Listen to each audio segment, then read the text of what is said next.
Okay, Rachel, are you? Okay. You've done the setup work. I think we should check that everyone on the call knows how to simply use Zoom. Sure. So I can just welcome everyone to today's meeting. My name is Rachel Stevens. I am the Vice President of the HLAA-DC chapter. Thank you everyone for joining us today.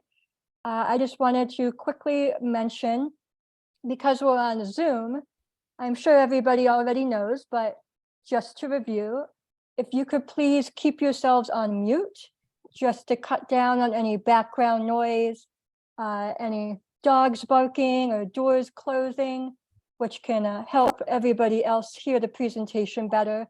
That would be great. And you can enter any questions you might have in the chat box.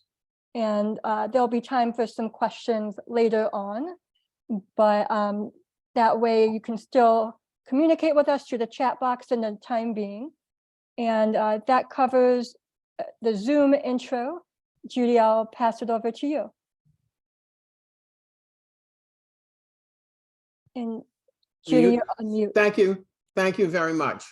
Rachel, not only is Vice President, but really is able to make a lot of technology work that those of us of another generation sometimes struggle with. So thank you very much, Rachel. I want to welcome everyone also to today's meeting. I'm Judy Alden, President of the DC chapter. There's a few announcements before Russ introduces our speaker today, Director Kari Cooke with the Mayor's Office of Deaf, Deafblind, and Hard of Hearing. Many of you in the Zoom helped over the past 3+ years to establish this office for the deaf, deafblind, and hard of hearing. This is your opportunity, I think, to understand how that office is established, staffed, what its activities are, and to ask any questions about how this office is supporting those of us in the hearing loss community.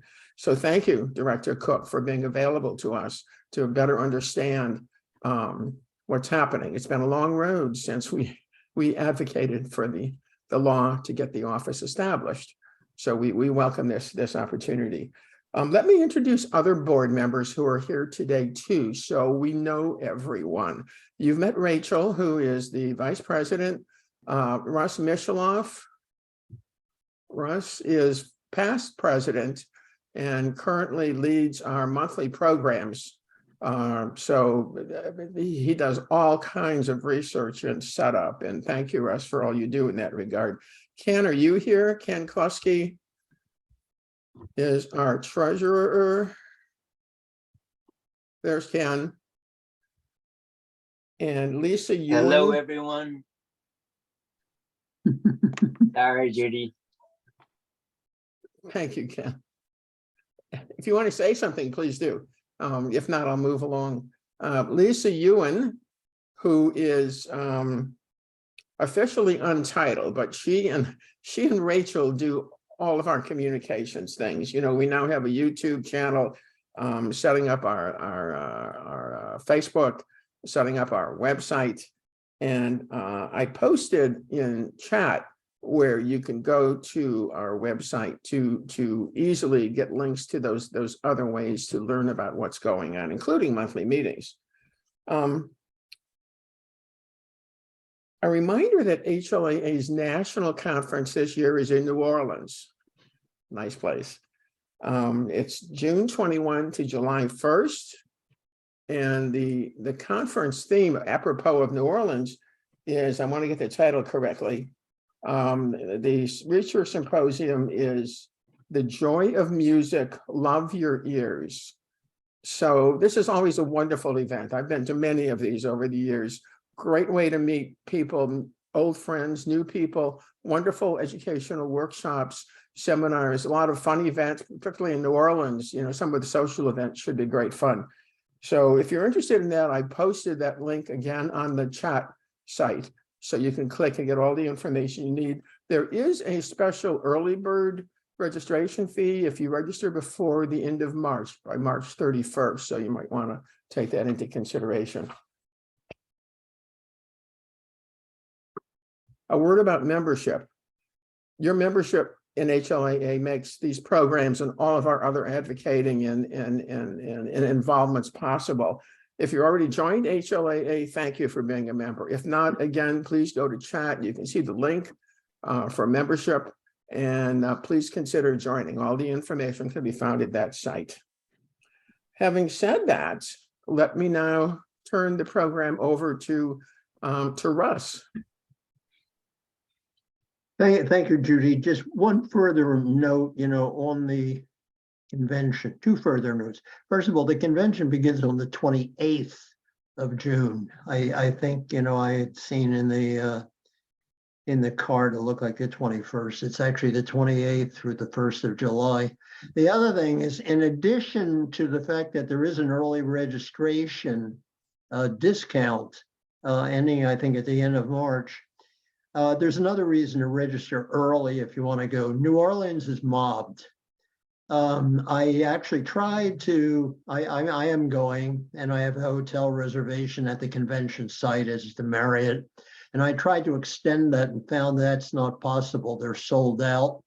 And I tried a few other hotels, in the New Orleans area, and it's virtually impossible to get anything for under $400 a night. So I guess all of this is to say that if you'd like to go, and I certainly recommend it, not only the discount for the convention suggesting register early, but there's a lot of other reasons to register early as well, including the cost, which seems to be quite high. No, okay, that's not what I'm here to talk about. Okay, on behalf of HLAA-DC, I'm delighted to welcome Kari Cooke, the Director of the Mayor's Office of Deaf, Blind, and Hard of Hearing. She was appointed to that position by Mayor Bowser in June of last year. And in that capacity, her early activities included defining the office framework, mission, structure, and staffing. She also hosted town halls in each of DC's wards as part of a listening tour and developed the DC Commission for the Deaf, Blind, and Hard of Hearing. Director Cooke has an established career in policy development and community engagement. She's worked at the Center for Disability Rights, the National Black Deaf Advocates, and the U.S. Department of Labor affiliate programs. She specializes in work with underserved populations. Most recently, she served as a fellow of the Stegan Leadership Academy and assistant dean at Harvard College, at Dartmouth College. In recognition of her advocacy work, she was appointed by New York Governor Cuomo to the New Jersey Stage Independent Living Council. She also served on the Obama administration's FCC Disability Advisory Council. And with that, I'd like to once again welcome Director Cooke, and I will turn it over to you. Thank you for doing this for us. Hello, everyone. Thank you so much, Russia, for that lovely introduction. I'm really excited to be here. I have been in the circles of HLA for a very long time, and so it's the first time I'm actually able to speak at a meeting. So I'm very honored, and I'm thrilled to be here. So today, what I'll be doing is focusing on just sharing a little bit of background about the office, and then also asking at the end, I will be asking for folks to, hey, if you don't mind, have a chat with me about some ideas you have for partnerships, and I'll also answer questions at that point as well. All right, so we good to go? Yeah, okay. All right, and so for folks who may be blind, just letting you know, I'm a Black woman with dreadlocks down to my shoulders, wearing a green Mayor Bowser VRDC shirt and a black blazer. So let's get going. I hope everyone can see the screen. I'm gonna go ahead and get started. So as Russell mentioned, the bulk of the time had been spent basically setting up the office, getting to know a little bit more about how DC government runs. Something to keep in mind that our office, the Mayor's Office of Deaf, Blind, and Hard of Hearing, is located within the Executive Office of the Mayor. So as you know, DC government has several branches. EOM, which is the acronym for Executive Office of the Mayor. EOM is primarily focused on not just working for DC government, but representing Mayor Bowser. All right, so that makes it a little bit different from some of the other offices like the DC Department of Disability Rights or the office, DC Department of Disability Services or DC Office of Disability Rights, right? So they function very differently. Because we are under EOM, our primary responsibility is representing the mayor amongst the different constituencies. Because of the DC code, we also have some additional responsibilities. And so I'm gonna share a little bit more about that today, all right? Let's get going. Let's see if there we go. All right, so as the agenda shows, I'm going to be spending a little bit of time talking about the staff, what they do, and then I'm going to wrap up by talking a little bit about how we're moving forward with Mayor Bowser's priorities for FY24 and how that fits in with the work of our office. So we have Karen Cooke, who is our deputy director. She is the primary person in charge of external relations. So anytime constituents, need a referral, or if they have complaints, or if they want to be involved, if they need resources, if they want to do programming together, things of that nature, she is the primary contact person. And as the lead for external relations and community engagement, that includes obviously social media. And so as a big part of working under EOM is that we have a mandate within EOM to be as digitally present as we possibly can. So we're really excited about the fact that our social media has slowly but surely been building up. We are currently still in the process of developing our constituent engagement plan. And so hopefully HLAA can be a part of that development as that moves along. Additionally, Karen is also our deputy director, supervises the staff who do program coordination as well as policy work. And she's also responsible for planning government-wide trainings on accessibility guidelines, best practices, and cultural competence. So right now, she's in the midst of doing some assessment across DC government to figure out where are the holes, where are the weaknesses, and where are the needs for improvement, and then developing a training based on that. So the first year, to be quite frank, bulk of our work will be doing assessment, going out and figuring out what's going on, what's working, and what's not working. All right. And so we have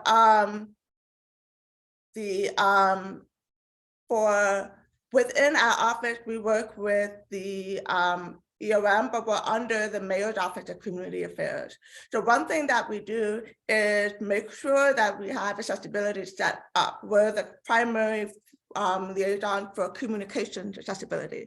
Now, I want to make that very clear as it relates to physical accessibility, mental health accessibility, and things of that nature. Because we do work with the deaf disabled population, we are capable of doing that, but our primary role within EOM and the Mayor's Office of Community Affairs is on communications accessibility. And so the bulk of our work has been educating a lot of the directors and cabinet members who have never really had to think about this on how this works, right? So understanding how to make reservations to get an interpreter, how to make sure that you request CUT. A lot of times, especially for us, we have a harder time with CUT just because there's less CUT transcribers to go around. And so a lot of times what we're doing is reaching out to these offices while they are planning things and just being like, hey, I don't know if you remember, you need to, fill out this form to get the accommodations. because a lot of the time we get things kind of at the last minute, and so we're scrambling, trying to figure things out. So a lot of our work right now for the first years is a lot of it is education, helping them understand that this is mandated as part of the ADA, and that, you know, we want to make sure that they're not in violation. And anytime there's something that is on TV, I think a lot of people already kind of know, oh, you know, the mayor, there's captions on TV, and, you know, the mayor has interpreters, but they forget that when it comes to the programs itself, especially if it's not televised, the people in the room need accessibility. And so that's a lot of the work that we do. Now, if any of you, if HLA or any of you through your, you know, your workplace or, you know, other organizations you may be part of, if you would like to partner with any of these mayor's offices, I encourage you to let them know, to make sure that they are the ones responsible for coordinating the communications accessibility, right? So I have the email on here. This is the form that they fill out. This is where they send the information. And by now, most of the Mayor's Office of Community Affairs understands this process. So now we're broadening it to EOM, which is the Executive Office of the Mayor, which includes the Mayor's Office of Community Relations and Service and Engagement, the Mayor's Office of Communications, the Mayor's Office of Talent and Appointment, which is HR, and then the Mayor's Office of Policy Initiatives. And so some of those other offices are still in the learning phase, I guess you would call it, of helping them understand how to make sure that they are in the process of filling out these forms to make sure that we can reserve these accommodations for interpreters and for CUT as well. Right now, the program for CUT and ASL interpretation is run by ODR, right? So right now, as of February, it's being transferred over to our office, the Mayor's Office of Deaf, Blind, and Hard of Hearing. So that's been something that has taken up a lot of our time, learning and understanding how to fill out the requisitions, do the scheduling, getting the MOU. That's the memorandum of understanding. So, excuse me. So currently, all of the how DC government decides to pay for it, and all of the DC government agencies send money into one pot. And then there's an MOU, the memorandum of understanding, that that money is going to be used for when they request the interpreters are cut, right? The thing of it is, though, that DC government just had a brand new financial system. So that entire MOU is changed around. Right now, because we're still in the middle of the fiscal year, all of the money is still under ODR. So while MODDHH, which is Mayor's Office of Deaf, Blind, and Hard of Hearing. So while MODDHH is in the process of learning how to take over this program, and we're handling the scheduling and all of that, the actual funding and the money piece is still under ODR's purview. The hope is that by the end of March, hopefully April, we will be able to have full control of that process. And we envision things being a little bit smoother once we get full control over the entire program. Let me know if I'm speaking too fast. Hopefully that helps.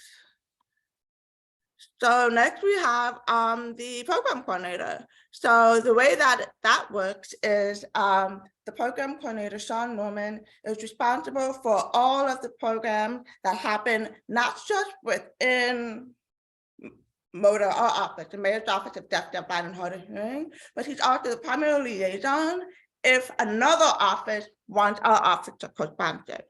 Now, our co-sponsorship is, for example, DDS has an annual conference that they have for Latinos with disabilities, which takes place in October during the National Disability Employment Awareness Month ending. And so they asked us to be co-sponsored. Co-sponsorship looks like covering the cost for interpreters, right? And for CUT and coordinating that.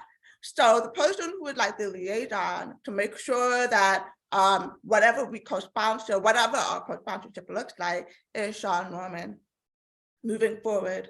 Again, as you remember from what I said before, prior it was ODR responsible for that, but from February 1st on, it is now under our purview. So he also does a lot of programs across the different, Heritage Month and all of the different focuses. But one of the highlight programs that we're really excited about is the Hard of Hearing, Deaf, Blind, and Deaf DC Work Summit. Now that will be taking place in October with the National Disability Employment Awareness Month. And I really, really encourage you all to keep your eye out for when we get this going, because it's going to be a great program. Here's how it's going to work.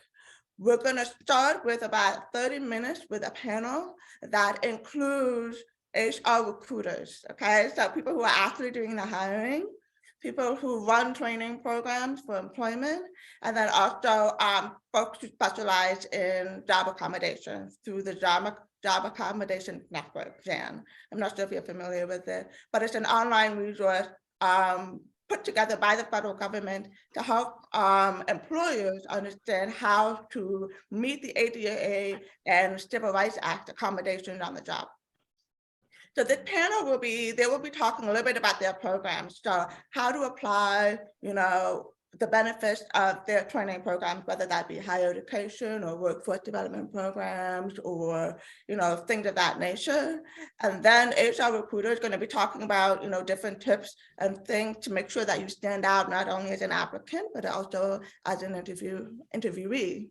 And then we're also going to have the Job Accommodation Network specialist talk about, for employees, right, so candidates, understand the different ways that you can be accommodated, not only accommodated on the job, but also understand the different ways in which you as an employee can request these accommodations and have a better understanding of what is your legal viability of being able to get certain accommodations, right? As some of you may know, the ADA is very specific and has some exceptions. So what I'm really excited about is having the Job Accommodation Network specialists come in and talk a little bit about why sometimes when you're in the workplace, you're not able to get a certain level of accommodation that you may need, but the workplace fits the exception and things of that nature. We know that's been a question that we've gotten over time, and I think will be helpful. So again, like I said, that would be just the first 30 minutes. After that, there's going to be breakout sessions where one session is going to be focused on applying for either higher education or workforce development, if you want to become a welder, things of that nature. DC had a lot of job training programs, apprenticeship program, things of that nature. So what we'll do is we'll have the person from the panel who is running the job training program, we'll be there. We'll have admission counselors from the different universities and community colleges in DC, as well as some of the workforce development admission counselors. And they'll be there to answer questions, and we'll have a printer. We're going to print out these applications. We're going to do it online as needed, so people can apply on the spot and ask questions to the admissions people as they're filling out these applications. Another breakout room will be for folks who already have all the training they need and certifications, and they're good to go, but what they need is a job. And so figuring out, okay, how to make sure that the resume are done well. We're really excited about that.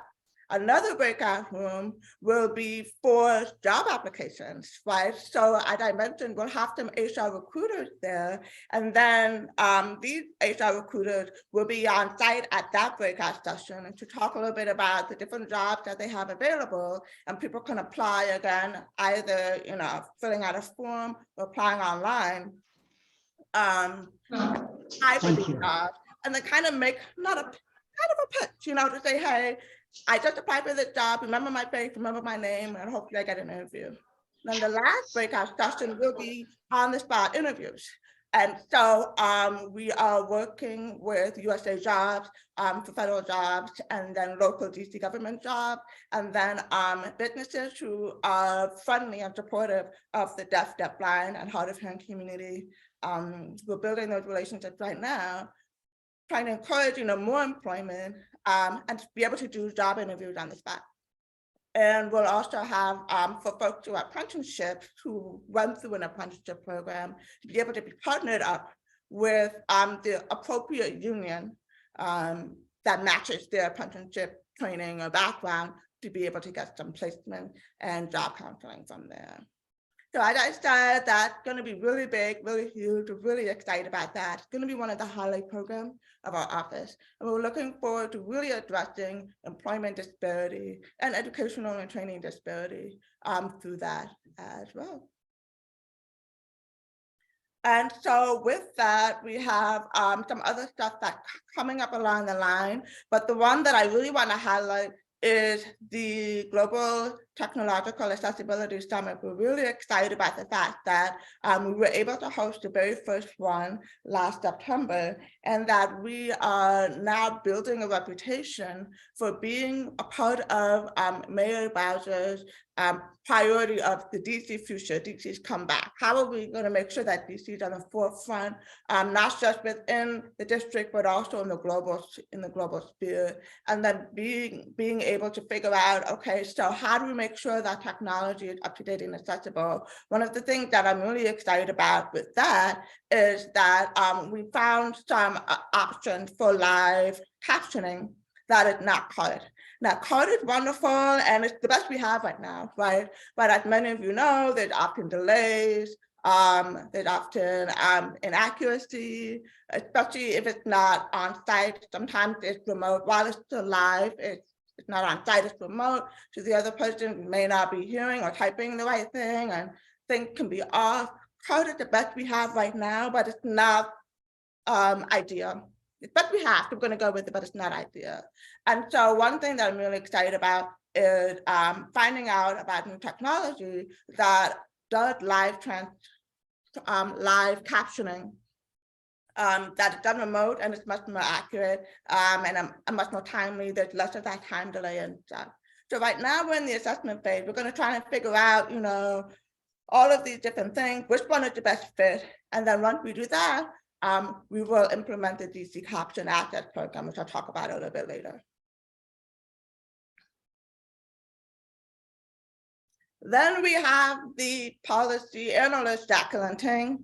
She is responsible for, basically, think of her as a data person, a numbers person, a person who's getting information and justifying why we need to do the things that we do. So one of the things is, for example, she had the work groups, and that is a policy work group. So that is a chance for constituents such as yourself to come in and talk about who are the things that I experience in day-to-day life that I would like to be a priority. So it's more of a, hey, we want to make sure that while we have our ideas and we have our priorities, we want to make sure that fits the actual DC resident, what you all want the priorities to be. Also, it will be a way to educate folks who care about this stuff, who want to be part of the work group, about the process for DC policy when you are an agency is messed up, right? So policy development looks very different for agencies, DC government agencies, than it does for people who are regular constituents, and you work with the council, you work with the mayor, you do community advocacy. It's very, very different. And she will talk a little bit about that process, how it looks different for us and how it works. I believe she already sent the email out to some of the HLAA leaders. So hopefully you all share that with the rest of your organizational members. So if any of you are interested, she's still doing recruitment. So you may be, not recruitment, she still had openings up. So if you would like to be a part of the work group, feel free to respond back to the email that I'm sure they sent you, so that you can get ideas of when the dates and times are, so you can show up and just share your thoughts. Another thing that we're really focusing on is the HDMA, that's Homeland Security Emergency Management. administration. So DC had a brand. Some of you may or may not know, but DC a couple of years ago lost a settlement with emergency management and evacuation with a local disability organization, disability rights organization rather. And as a result, DC government is completely revamping the entire emergency management and evacuation protocol. My office, MODDHH, is one of the key parts of that. There are two parts of our involvement. One is training. So training volunteers on how to set up, if you're at an evacuation site, how to make sure you get the interpreters, how to set up card. There's also going to be some information about, because for emergency evacuation, there's electricity and power. It's going to be a key part of that, making sure that that's also part of the training so that we can have electronic accessibility, which is primarily called breathing machines, things of that nature. Can all be set up, charging stations for folks who maybe use electrical wheelchairs and things of that nature. So that's one piece, will be training volunteers. The other piece will be training trainers. So what they call just-in-time training. So for people who the day of, here's an emergency, here's an evacuation, they've never gotten any kind of training before. So how do we have like a 50-minute training at each of the evacuation sites? So people understand how to work with a deafblind person, right? Which looks very different from working with a hard of hearing person, which looks very different from working with a deaf disabled person, right? So all of these different things. And that will be take place, again, it's called just in time, which is like right at the moment of the emergency at the evacuation site. Also, the last thing I want to point out is the accessibility toolkit and guidelines. So right now there isn't an accessibility toolkit for DC government employees or anything like that. There isn't one. So right now, my office decided we're going to take on that responsibility, and we are developing. As I mentioned earlier, I talked about our assessment phase. A lot of that is for developing the accessibility toolkit and guidelines, so that we would send out to all of DC government agencies as part of our training efforts with them, so that they understand how they can do their jobs, right? So yes, we're training them on how to request an interpreter and how to set a code, but also, excuse me, after the training's done, they'll have a book, a guidebook that they can refer to as things come up, and if they need to jog their memory and so on and so forth. That being, again, in development right now. Keep in mind, our office has only been fully staffed for 5 months. So I'm really proud of the way that my staff has been able to kind of hit the ground running and get things going. So if it feels like a lot, because it is a lot, and so I'm only pointing out a few of the things that folks are working on here and there. One of the key things that we are responsible for as an agency is doing an annual assessment of an annual report rather, that showcases how things are going as far as communications accessibility within DC government. And so here's an example of what's called a social impact assessment, which looks at the different programs, initiatives, policies, and all of the work that we're doing with MODDHH. How does that impact, how do we do a data-based best practice information for the impact of the needs, the things that need to be changed and enhanced or made more accessible, things of that nature within DC government. I'll stop it right there, but if you have questions about that, I'm happy to talk more about that later, because I don't want to get too deep into the nitty-gritty, but that's basically what that's about, making sure that we're doing not just an assessment of the needs of DC government, but also we're not doing programs and policies and initiatives just to do them, but they actually have to impact and address the things that need to be improved and changed. And that's what that assessment is. And then that never leaves, we also had Tia Carter, who is my lead interpreter, but she also in charge of working with a lot of the interpreter moves that we're doing right now. She's one of the leads as it relates to interpreters who are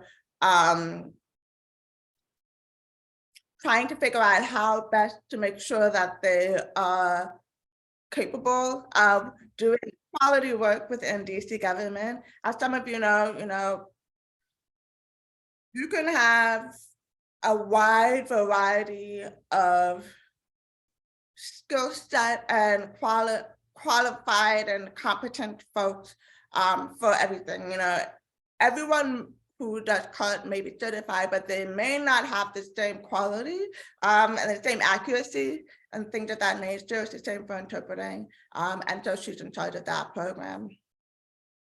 And then for me, the thing that I'm working on, in addition to, everything I do, but these are kind of my initiatives, working with the advisory committee for the Mayor's Office of Deaf, Blind, and Hard of Hearing, which we're currently in the process of doing recruitment right now.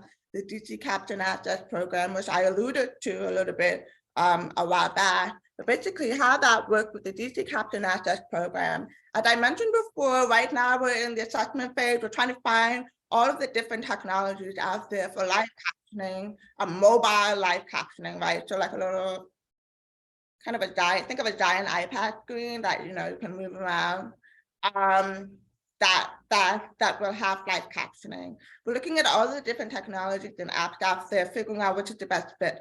The goal with the DC Caption Access Program is to eventually have live caption machine in every single one of DC government buildings.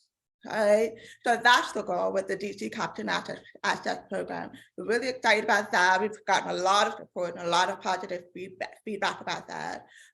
Once we finish the assessment phase and I have more information and we roll that out, I would love for HLAA-DC to be a part of that rollout to the community and also be a part of the pilot phase where we test out, make sure it works and all of that for constituents before we make it district-wide.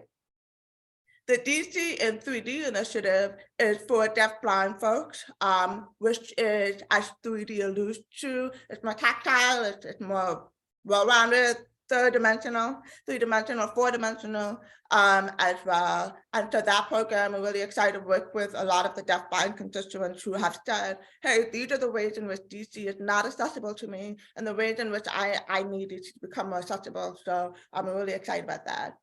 And then, of course, the social impact, the annual social impact report, which will be part of the report we submit to DC Council and the Mayor on an annual basis. And that's it for me. So I'm going to stop the share. All right, let me see, did that work? Okay. All right. So that is the nitty-gritty. As I said, there's some stuff I had to leave out for the sake of time and also because I can't share everything. Some things are in process, but that's basically the run of how we've been working for the past 8 months since I've been in office in the past 5 months since we've been fully staffed. And I see, in the chat, some folks have some questions, so I love to do that. But I just want to make sure you all know that I'm really excited to be partnering with you all as we develop this, all of these initiatives. So thank you, everyone.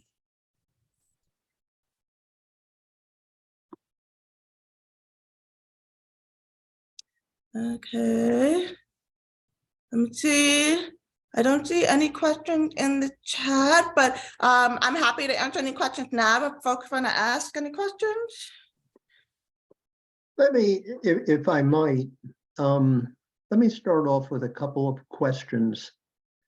Thank you very much. You've talked, a good deal, I think, about some of the initiatives, that your new staff, you and your new staff have begun, to look at. Let me mention a few other areas that I think are of interest at least to me, and I think, for some others, who are hard of hearing. For one thing, I think it would be useful if the mayor's office, if your office, we have rather limited, I think, ability for outreach. There are large numbers of people, I think, who would find useful information about what to do about hearing loss, where to find an audiologist, where to get hearing assessments, screenings, It would be useful to get additional information out there about some of the finance, the soft finance programs that the district offers. In that respect, I would say, that I've been in touch from time to time with people, who run them. And it seems sort of a shame at one point when they, when I found that I was eligible, for some of these programs, and it seemed to me that if they were more widely understood, there would be considerable interest beyond, for people who are less able, to afford some of these things than I am. I'm thinking of, the program in which, people with various disabilities, including hearing loss, can get, 3 and 4% financing, through a district, through the district. And that's apparently not very well understood and known. I think it would be useful also, to, if you could provide more information, about hearing loss as a public health issue. People avoid the subject of hearing loss for inordinate periods of time, so it seems. And, then, more and more research has been done, which has shown the association of hearing loss on the one hand and a variety of health issues and mental health and cognitive issues on the other. And yet people don't seem to know about that and don't seem to know very much, about hearing loss, and seem to think, that it can be ignored, or it can be, put on the back burner. I think there are, issues where people with parents with newborn babies who have tested as having positive hearing loss, and virtually all newborns are tested before they ever get out of a hospital, upon birth. Problem is the parents don't necessarily understand what to do about it. And yet it's very important that there be early interventions, because, delays in there are choices to be made, and delays in taking action can result in language delays for kids, which are unnecessary. And then there's the whole issues of, what parents know and should know, and a lot of them, I think, don't know about what kinds of association in a school setting, what they can demand, what they can expect, with respect to their hard of hearing kids. There are other things I think, I can mention as well, but I think that's, and I understand, it's a new office, there's only so many things you can undertake, with the staff as it, but there are a number of things I think that are of interest, to certainly people such as us with hearing. I wanted to mention some of these, and hopefully there'll be some interest in following up. Thank you. Yeah, I'll go ahead and respond. There was a lot in this. I want to make sure I'm just hitting all of the points. Thank you for understanding we are in the office and we're limited, right? Part of that limitation means that we rely on partnering with a lot of the different organizations out there that are in the know, such as yourself. And so one thing that we've been really fortunate with is, especially on the deaf-blind side and the deaf side, is having a lot of organizations who are saying, hey, this is some of the information we have, we're going to share with you. As far as I mentioned with assessment right now, that assessment is figuring out what other resources out there, right? When we become a new office, we don't get a big packet of here are all the resources in DC government, right? We have to go out and look for them. And so that's what we're in the phase of doing right now. Really excited about doing a meeting with, Melody met with a few officers in the Department of Health, one of which is the Early Hearing Detection and Intervention Program. We now have become a member of that committee. And part of that reason why we did that is because we wanted to figure out, what you mentioned about language delay, we want to figure out why. What that doesn't make sense. If every single child comes out of the hospital with a hearing test, why aren't parents being informed? It was as a result of being a stakeholder in early detection and hearing intervention committee that we realized, oh, it's because of how the entire system is set up. So I'll give you guys a rundown so you understand what we're dealing with, right? So how it starts, a child is given an assessment, a hearing assessment when they are born. The parents find out, right? The doctor then shares that information with the early detection and early detection and hearing intervention coordinator who works with the Department of Health. She then reaches out to social workers to then connect with the parents. After the social workers are sent out and referred to all the parents, the early detection and hearing intervention coordinator is therefore out of the loop. So there's no bridge between the early detection and hearing and intervention coordinator and the parents themselves, right? So the social worker is sent out, and then the early detection and hearing intervention coordinator loses all that contact and all of that connection moving forward. So right now, what we're working on within the committee is figuring out how do we close that gap? How do we make it so that when we're referring to parents, we as stakeholders are still able to stay connected with the parents even after being referred to a social worker, right? So that's just one example of how we're trying to address. There's, I'm trying to think of how I can say this, government is government and things have been the way they are for a while.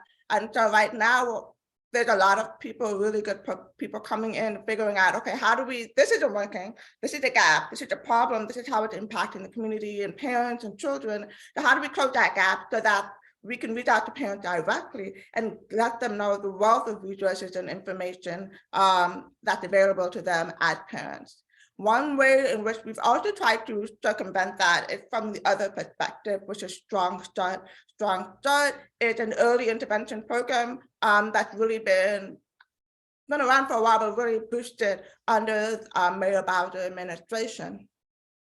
That focuses on early education intervention, and a lot of Strong Start focuses primarily on kids with disabilities, right? And making sure that they get everything they need, so by the time they reach kindergarten, they have all of the resources. Now, here's the thing with Strong Start. How do I say this?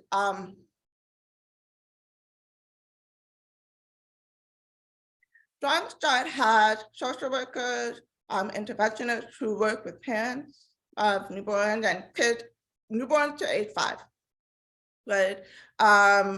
And none of those social workers or staff members know ASL. So here's one thing that we know when it comes to language delays and dealing with deprivation.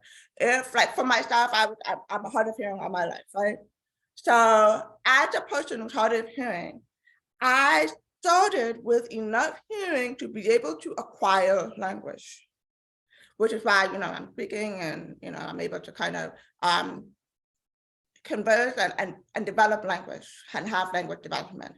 For folks who are on the more profound side, this is newborn to 5, more profound side, who may have some hearing or none at all. But between that range, the hearing test that profound, significant to profound, that on the audiogram, and that people who are with significant to profound hearing loss can hear, but not enough to pick up language.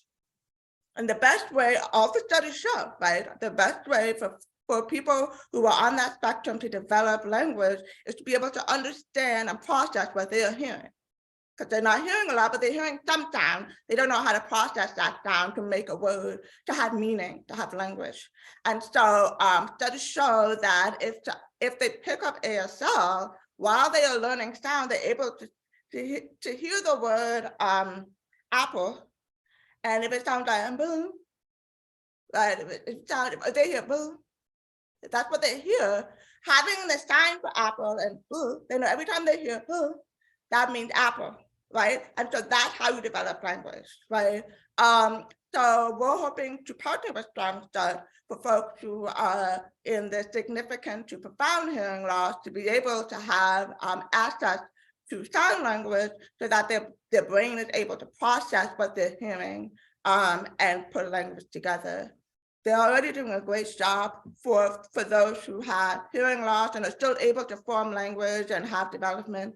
And so we're really excited to partner with them and to help them continue on the great work that they're doing for newborn to 5-year-olds with hearing loss who are able to hear enough sound to develop language within that age frame.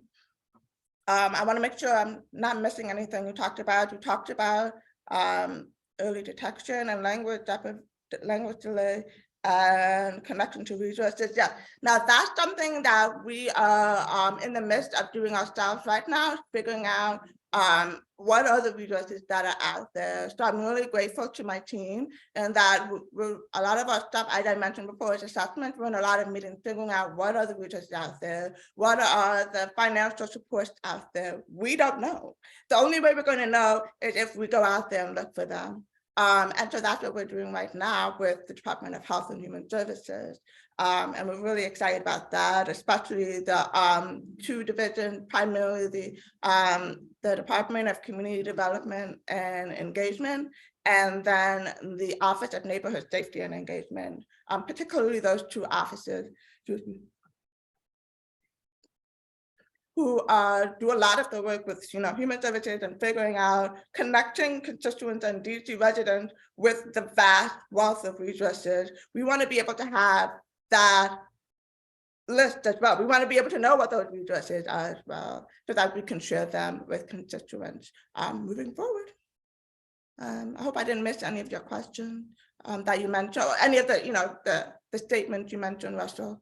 But feel free to let me know if I overlooked anything. Did I answer all of that, or?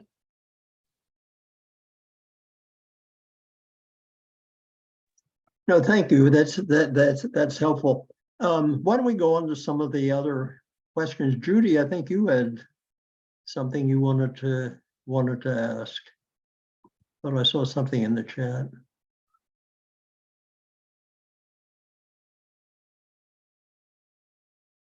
Judy, you're muted. I can look in the chat.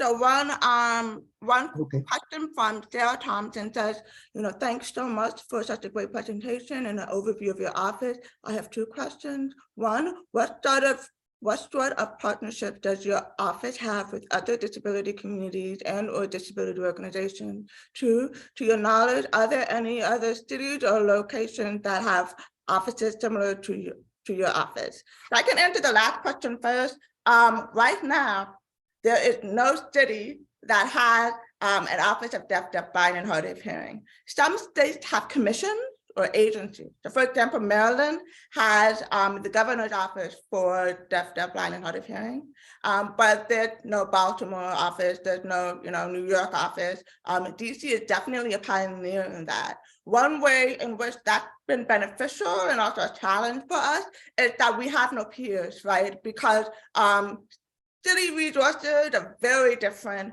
from state resources, and city processes are very different from state processes. Commissions are very different from agencies, right? Not all of those that are agencies are under the equivalent, like the governor's office, which would be the equivalent for us, the mayor's office, where we are, right? So we are without peer. as it relates to our office. And we're really excited about that because just it's challenging, but it also means that we have some, we're able to blaze the trail in that way. I see someone says there are 38 states have similar programs. DC is a city state format. Unfortunately, due to the fact that we don't have home rule, it's not a city state format as it relates to our office, it's city. Right, we don't have home rule, so it's not city state, it's just city, district wide.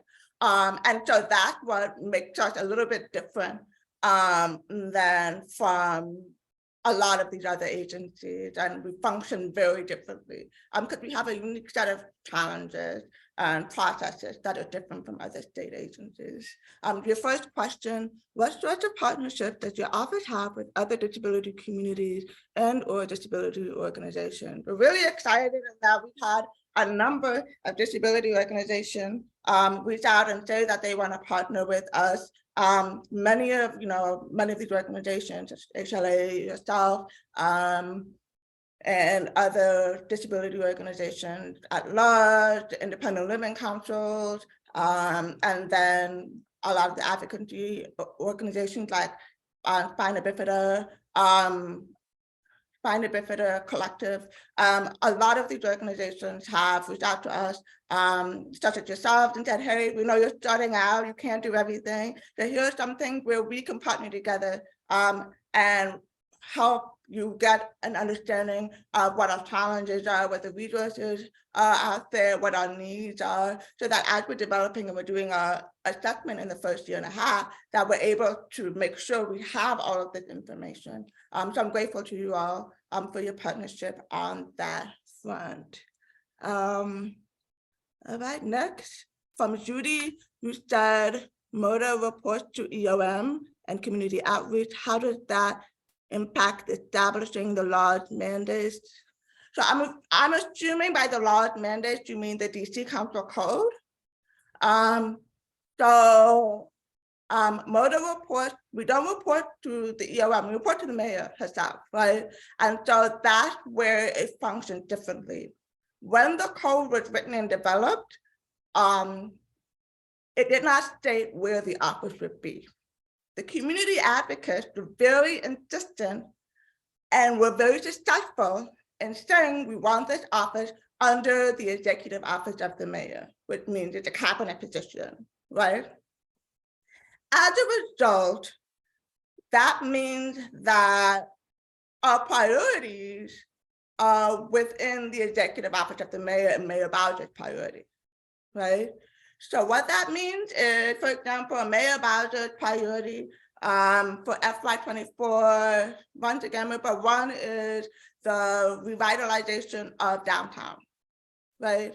And so what we'll do then is, okay, in the code, it talks about sharing information on addressing the high rates of unemployment, right? And so that's where we go, okay, so we have the Deaf DC Work Summit, the Hard of Hearing, Deaf, Blind, and Deaf DC Work Summit, where we are going to have some folks come in and have job applications, job training, workshops, and all of that, right? So what that means is that what we're doing, everything we do ties back to how to fulfill the mayor's priorities and where in the mayor's priorities that to fall under the DC code, right? Which is different from a law. Because what that means is, for example, one of Mayor Bowser's priorities is public safety, right? And in the code, there's something about advisor program or a card program for the police that says, hey, I'm hard of hearing or I'm deaf. What we have found in talking with peers and in talking with community members is that that's inherently unsafe for people of color, right? So if I'm driving a car and I pull down something and a cop can think I'm going for a gun, reaching for a gun, and then I get shot, right? So what we do then is we go back to the council and say, the majority of our constituents of color have said that this is actually more harmful than it is. But we do have an alternative program, which is something that we're working with the Metropolitan Police Department on, and some of the local IT technical geniuses out there who are really experts on accessible technology and developing a different program, right? So that's how being under EOM impacts the work that we do with the code. Because we're still meeting the needs of the code, we're just doing them in a way that prioritizes constituents and the mayor's priorities. I hope that helped. Next question. What had been the contact experience with DCAD, if any? It's been pretty much the same as with HLAA. They have invited me out to do something similar to what you all have, which is today, which is come in and share about the office and answer questions, kind of a meet and greet. And which we are trying to schedule based on one of the requirements that I have is that anytime that I am invited to speak about the office specifically, the agency must provide captioning and interpreting. And so DCAD is in the process of figuring out how they can make sure that they have captioning and cut available for the live meeting. And also with the live meeting, it must also have a pro-tactile ASL interpreter for any deafblind persons. If it's virtual, then just captioning and interpreters, ASL interpreters are fine. All right, next question. I believe Rachel, Thank you. I'm having a little difficulty reading the captions, but Rachel, I think you had a question. If I read it correctly. Yes, I put it in the chat as well, but I can read it out. So first of all, thank you for a great presentation, and I'm very excited about this office and everything that you guys are doing. A lot of really great work. You had mentioned something about an initiative where there'll be tablets that can be used for caption in DC government offices, I believe. And I was just wondering, are those captions automatic, or would that still require a live code transcriber? So I can't share too much about that because we're still in the assessment phase, right? That being said, what I can share is that very similar to how you have the, how do I do this? Very similar to how you have, a foreign language. So if I go to the DMV and I say, I need a translator for Spanish, they will give you like, they'll pull out the headphones, or they'll have a kind of like a giant iPad, is the best way to describe it. A mobile pad where the interpreter will start speaking Spanish and translate what the person is saying in English. And so what I want to do is basically add captioning to that list of official translation, if so to speak. That can be cut. Mm-hmm. But again, what we have found is that within DC government, as it relates to technology, there's a lot of security requirements that need to be met. And that's why when we use cut, there is a delay and things of that nature, right? When we use cut at DC government, because of the security protocol, it's taken us months for us to get caption phones and video phones because everything has to go through a security process. And again, this is because we are under the executive office of the mayor. If we weren't, we would have a little bit more flexibility, but because we are under the executive office of the mayor, there's a lot more stringent requirements that need to be met. And so once that's done, HLAA DC will be the first agency I reached out to be part of the pilot project before we roll it out district-wide. I see someone mentioned the Rachel Lavitue DC Public Library recently implemented a caption device at selected libraries. I tried it out, it looks great. I've used it myself, and it's really great. Like I mentioned before, though, DC Public Library is not under the executive office of the mayor, so they don't have as many security protocols that need to be met. which is why it's a little bit easier. That's one. Number two, they have been working on that for 3 years. So it wasn't like they were like, oh, we're gonna have captions, and then they put it out the next month. That was actually 3 years in the work. Fortunately for us, it's not gonna take that long, but that's just an example of how government works, right? Things take time, especially in DC government. I don't envision it taking that long for us. I see it as something that can be done within, you know. Mhm. That's great. I can't give a timeline. I can't give a timeline, but That's okay. definitely not 3 years. Not 3 years. Well, That's that sounds great. And I know you're doing a lot of training, and I think that's very important, because once we have those kinds of devices, people have to know that they're available and then how to use them. And they'll need to be IT people around in case there are challenges. I went to the DMV in Maryland, which is where I am, and they have those tablets where the person was speaking and I was speaking, and it transcribes it, but I wasn't allowed to use it, even though it was there. She took it away from me because for whatever reason, she didn't want me reading it. She wanted me to look at her face, but I couldn't hear her. So even though it was available, she actually removed it so that I couldn't use it. So I think it would be great that these are available, but for those of us who rely heavily on captions in just about every space, for me that I'm in, everywhere that I go, I need it. So I think letting people know that it's available and how important it is. And even if I'm speaking and I'm able to communicate, I might still need captions. And I think this person felt like maybe I didn't need it, and so she removed it from me. But I'm very excited about that, and I hope that it will be in more places. I'd love to see it everywhere.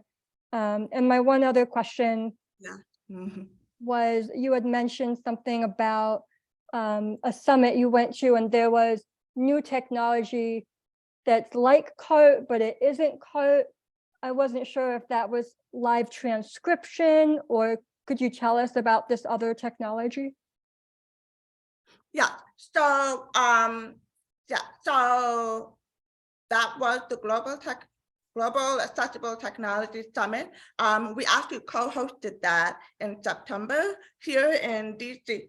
And we're really excited that we will be hosting it again next year, which is this September in FY23. So with that, it was great in that we got information about technology from all over the world, and people who are doing great work with accessible technology. One thing that I neglected to mention is soon we will have a budget hearing where I encourage the DC residents who are members of HLAA, and you actually don't have to be a DC resident to attend the budget hearing, be anybody, to attend a budget hearing, because one thing that we would love is to have an accessible technology specialist or coordinator, someone to help.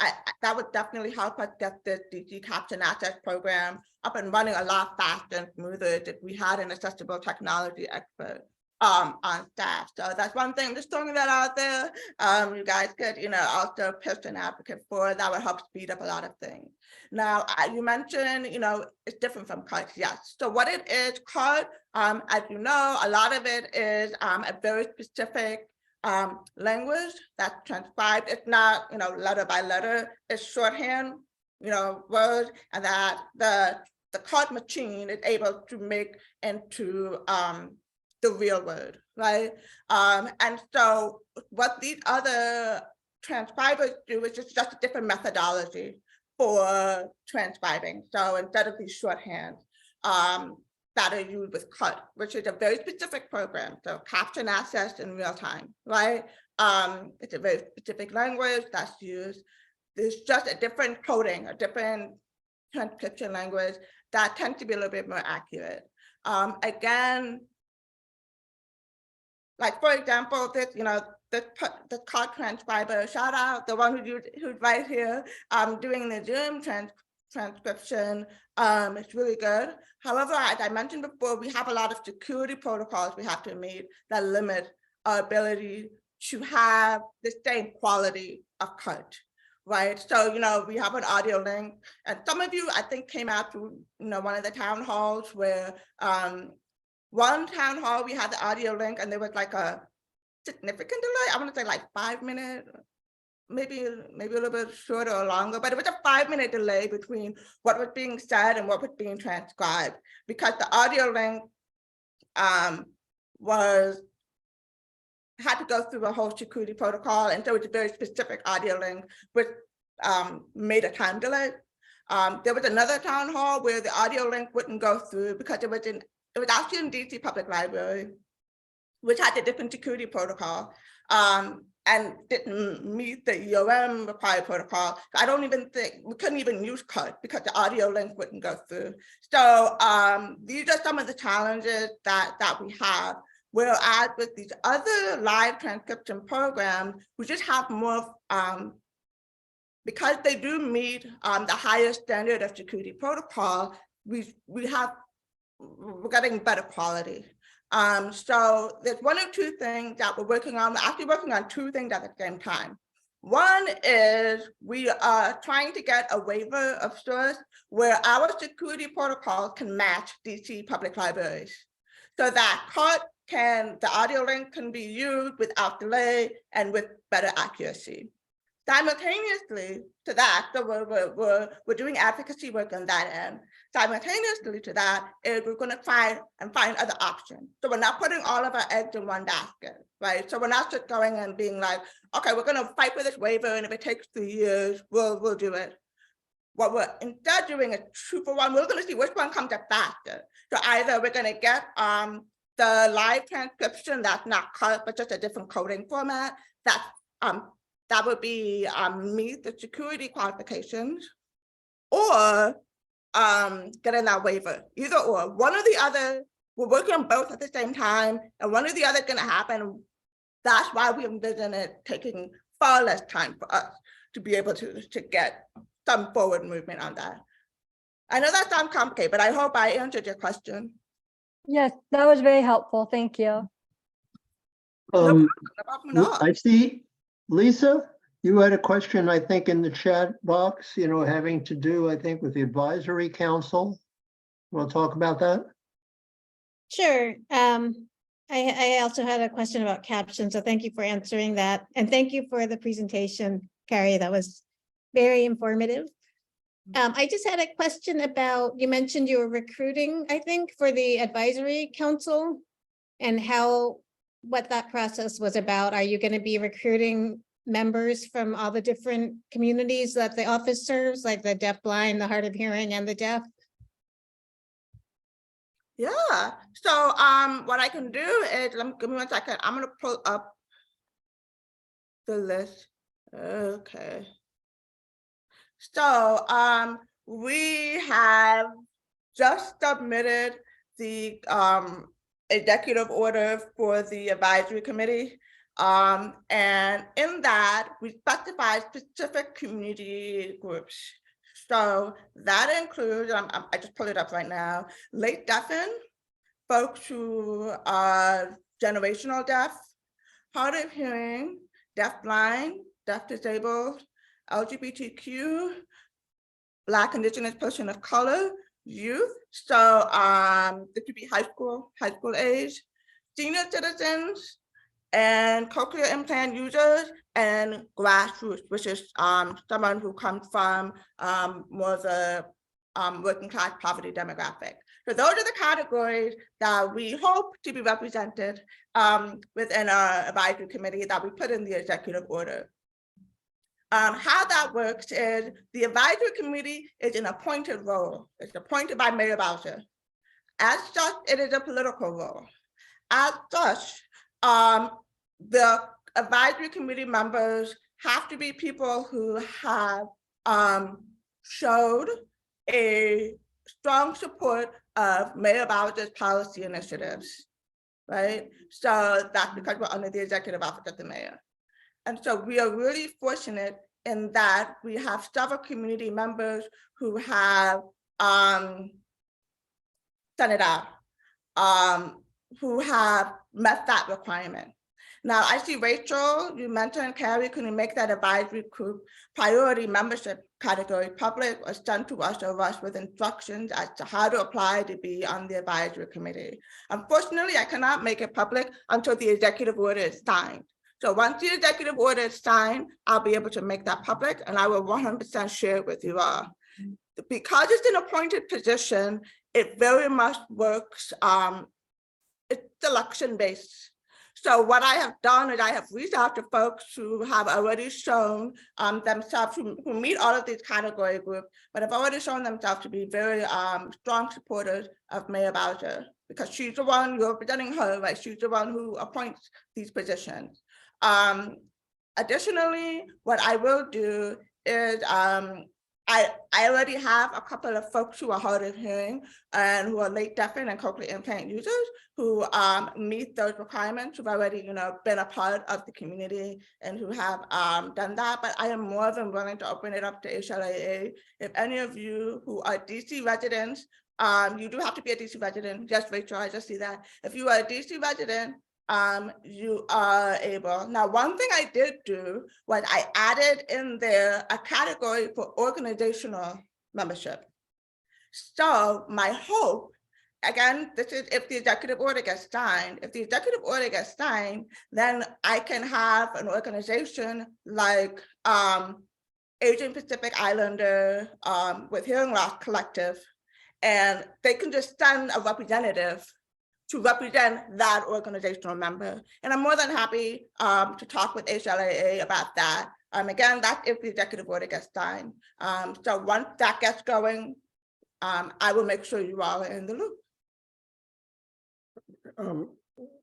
Kari, can I ask a follow-up question to that, please?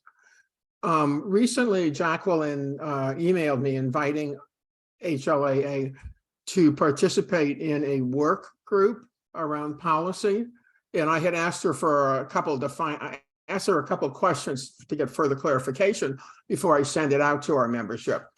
I guess that meeting is at the end of the month. How do the work groups differ from the appointed advisory committee you discussed? It's different because the work group is a chance for constituents to share their priorities. The advisory committee is for people who are appointed by the mayor to advise the entire office. Does that make sense? So this policy work group is just for a chance, and I believe it's in the email. I saw the email now. It's just a chance for constituents to come and share what your priorities are as it relates to policy. Because we know that the advisory committee is limited, right?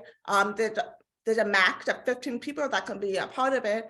And while we do try to make sure that we have every single, every single community group in the deaf, blind, and hard of hearing community represented, we do know that it's a lot wider and broader. That's number one. Number two, the advisory committee, as you see, the process takes a while. So we finished the executive order, we got to get that signed, and then we got to finish recruitment, and then we have to do interviews for that. Then everybody has to do background checks, right? Because remember, this is an appointed position. All of that's going to take a lot of time. So we didn't want to wait to do any policy work, for how many of a month that takes. And so what we're doing, we're giving constituents the opportunity for all of you to share what your priorities are. So that's all that is. It's just kind of a feedback space. And I believe that was in the email as well, but I'm happy to answer that now too. Is this a work group policy, or are there others? Work groups? It's going to start with one. If in the process, that could realize that, oh, we need help more, then there may be more. But right now it's just one. It's just a chance for people to give their feedback. That's all. Okay, I very much appreciate you explaining the process under which you need to function. That's been very informative to me. Thank you. No worries, no worries. I'm trying to make sure I read all the questions. Did I miss any? I believe, I'm having difficulty seeing the chat box, but I believe there are other questions in there. So I suggest that it's a fairly small group. Why don't you just, people who have questions that have not been answered, why don't you just unmute yourself and go ahead, and we'll try to take them one at a time.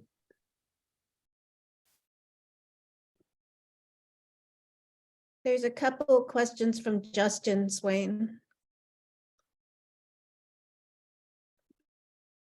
Justin? Hello, yes. Can you hear me okay? Can you hear me okay? Yeah, we can hear you. We can hear you, Justin. Oh, okay, great. Now that we know the technology is working. I've been a member of various networks ages ago, a thing called SpecialNet, and also another one was ARPANET, where this whole diverse community of technologists, people who have specific needs, industry. And what we would do, the individual members, they'd have focus groups, and you'd be able to choose the group that you'd like to look in on. It was all text oriented, so that you read the flotsam and jetsam of what's happening.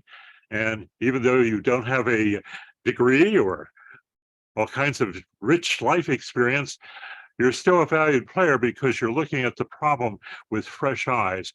And you may do an analysis and go to the group and say, here, this is my understanding of the problem. Is this correct? At which point, if you're fortunate, they'll come back and say, yes, what's the solution? So that means that indicates that you have recognition to go ahead, and it's worth your time to reduce your words to writing and to share with the group. And at which point you may discover that the solution set to the problem rapidly progresses, as opposed to just the group of specialists or experts working on it. Is there anyone on this session that's aware of a group that is active now and would fulfill that requirement or need? I'm not familiar, but I would love to find more information. That could be information you can use as part of our own assessment as well. Having historical data. So, yeah. Okay. I'll go to some of my old resources from SpecialNet. Many of them are headquartered here in the district, and who knows, there may be somebody around who's knowledgeable or willing to talk with me and discover what's replaced SpecialNet, because it's long gone. Okay, thank you. Thank you. I'm just writing down what you said because it's important. You said it's called SpecialNet. Is that the name of it? Justin, SpecialNet, is that right? SpecialNet, that's the name of it? I think you're on mute. Justin, are you still here? Okay, now I'm off mute. SpecialNet was riding on the GE network. So it's called GE SpecialNet. And also the person who is the founder was Gary Snodgrass. And the last time, which has probably been about 5 years ago, I did a search, and by using Gary Snodgrass as a element in the search, I was able to get a little smidgen of information on it because there just wasn't a lot written about it. Okay, so I have GE. Golf, Echo, and then SpecialNet. SpecialNet's all one string. SpecialNet. And it was Gary, SNOD, GRASS. Gary Snodgrass. Snodgrass, yes. All right, thank you so much. This is exactly the kind of information that I was hoping to get out of it. Figure out what we guys already have. All right, so I'm gonna follow up on that. Echo SpecialNet. Hold on, SpecialNet. and Gary Snodgrass, Snodras. Okay. All right. Thank you so I'd be much. amenable to work with you in gathering the information, contribute it. Yeah, sure. Justin, can I get your I'm gonna type in my contact information here. Okay, in the chat. Send an email. Yeah, right here. It's MODDHH@dc.gov. You can send an email saying, you know, that you want to meet with me to talk about the accessibility technology, specific the Gulf Echo special net and update, and we'll make that happen. Thank you so much. I appreciate it.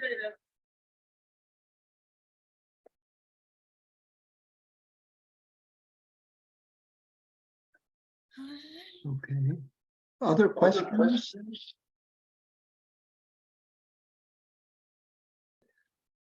Let me raise one then. A couple of years ago, we had met with representatives from the DC Metropolitan Police, and concerning the difficulties which people with hearing loss have when stopped, generally traffic stops, just being heard. And I mean, we understand, you know, that this is a problematic matter, both for the people with hearing loss involved, as well as for the police officers who have to be concerned, obviously, with their own safety. We developed a visor little handout, little thing you can put it on you know, underneath the visor, which basically tells the police officer involved who he's dealing with and what kinds of issues and what kinds of accessibility issues we have, and the kinds of things that we would find helpful for him or her, you know, in dealing with us. We thought about and had some conversation, you know, with the Metropolitan Police about doing some training for police officers on the use of a device, you know, something of this sort. That never materialized. And I'm just wondering whether that's something that we ought to resurrect, because the problem is still obviously there.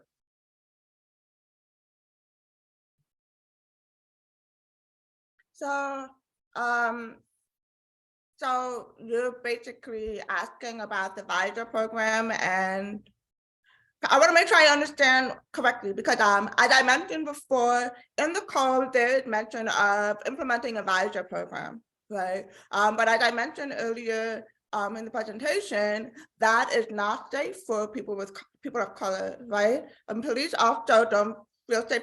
We just had a meeting with MPD this past Wednesday, I believe, in which that was also something that was shared, and maybe things have changed, you know, in the past few years since we all came together and worked with MPD on that program. But that's not really a safer option. Talking to our peers in other states, people have gotten shot trying to show a card.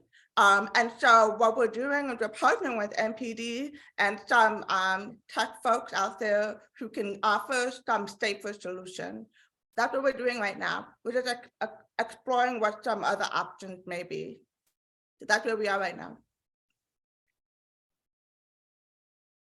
Judy, if I can, I don't want to interrupt you. If I can update you on that, Russ. I had a meeting, I thought I shared this with Jacqueline, the policy person at Mayor's Office of Deaf, Blind, and Hard of Hearing. Very effective meeting. The MPD officer in charge of the Deaf and Hard of Hearing unit, which is on their website, which did publish, by the way, our visor card in a PDF. And a woman at Gallaudet, who is a former police officer who's doing graduate work. And her idea was to develop, in working with the MPD officer, whose name escapes me, very interested person in doing this, develop an app for all the reasons Kari mentioned. You know, who wants to be looking for a piece of paper when an officer pulls you over? Secondarily, we all agreed that when that was developed pre-COVID, 3 years ago, it was a different world. Now there's a lot more street crime. You know, being in a car ain't what it used to be. You know, there's just a lot more street crime. So the officers need some kind of app. I understand they all carry with them a government issued phone. And if we can develop an app that lets them say, are you hard of hearing? Do you need a ASL interpreter? What is the issue here? That's the latest conversation I had. Now, Kari, that was before your meeting this past week. But just to kind of update you, Russ, it's being pivoted to a more useful technology, I think. Yes, thank you, Judy. Yes. So yeah, yes to everything you said. Thank you for clarifying and adding in that additional information. I have a suggestion. It's non-technological. It's dark. I notice that there are flashlights or a spotlight hitting me. And how do I communicate that I'm deaf? Slowly moving like so. If the police are given that image that, oh, that indicates deaf, then they could go ahead and if they have technology to help interpret, they could use that. But initially, the individual who's being the object of pursuit, rightly or wrongly, they need a quick way of identifying, I'm deaf or hearing impaired. And we just use that one symbol for both deaf and hearing impaired, and maybe even for speech impaired, because everything's happening rapidly in real time, and you don't want to get killed because of some ignorant person with a gun. Thank you for sharing that, Justin. When we set up our meeting, I'd love to hear more about that. Thank you.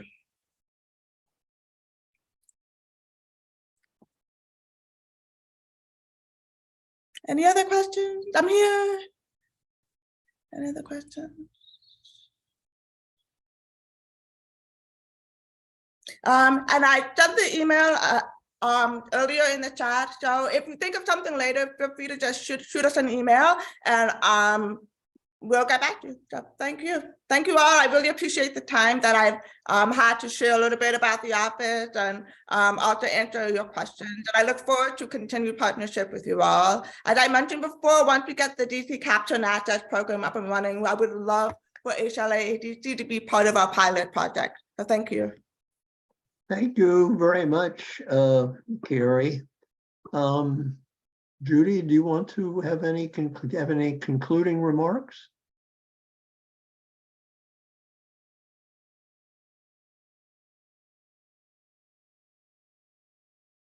You're muted. Judy, you're muted. All right, I'm here. I was putting in chat, and I'll reiterate. Thank you very much, Kari, for a very informative presentation. It certainly helps me understand better the filters under which your office functions. Very useful. And just to reiterate, we at HLAA-DC certainly want to be part of the collaboration to look towards solutions for some of these challenges. But thank you very much. My only final comments are to thank Natalie, who is just always primo delivering CART. And Russ, do you want to speak to the upcoming meetings, or shall I? Sure. On the 16th of our next meeting will be on the 16th of April. And that will feature representatives of Gallaudet and HLAA, the national office, and the American Institute for Research on the ICAT program, which is a program, you know, which is really designed to bring hearing loss, people with hearing loss together with the research community to try and, reach decisions on what priority areas, to pursue. That will be on the 16th of April. On the 4th of the 4th of June, we will have a program featuring Margaret Walhagen. She's at the University of California, San Francisco, and she'll be talking to us about ototoxic agents, particularly ototoxic medications. Research has confirmed, I think, that there are a whole variety of medications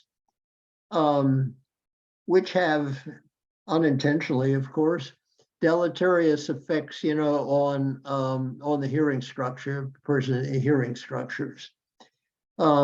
These include some antibiotics, they include some chemotherapy medications, and they also include, frankly, some medications which are frankly in fairly common use for a whole variety of purposes, including just pain relief, some of which are over the counter. She'll be talking to us about that. That's on the 4th of July, excuse me, the 4th, I'm getting mixed up, 4th of June. So that's our upcoming next couple of programs. Thank you for reminding me to talk about that, Judy. Those of you who are on our mailing list will be getting notifications, about these programs. The one, coming up in the middle of April, you'll be getting actually quite soon. We'll put together an announcement, for that one, which we'll describe a little bit, about what that will be. And if you are not on our mailing list and would like to be on our mailing list so that you get information of this sort about upcoming events and programs, the easiest thing to do is, why don't you just send me an email? It's rmisheloff, RMISHELOFF, 2 Fs, the number 1 at gmail.com, and I'd be happy to take care of that so that you, on a regular basis receive, information about things that are upcoming, things that we will be sponsoring. So that's about it. Thank you. Let me add my thank you to, to Kari, and to Natalie, that's for as usual, a great job of providing CART, for us. And again, Judy, anything further before we close?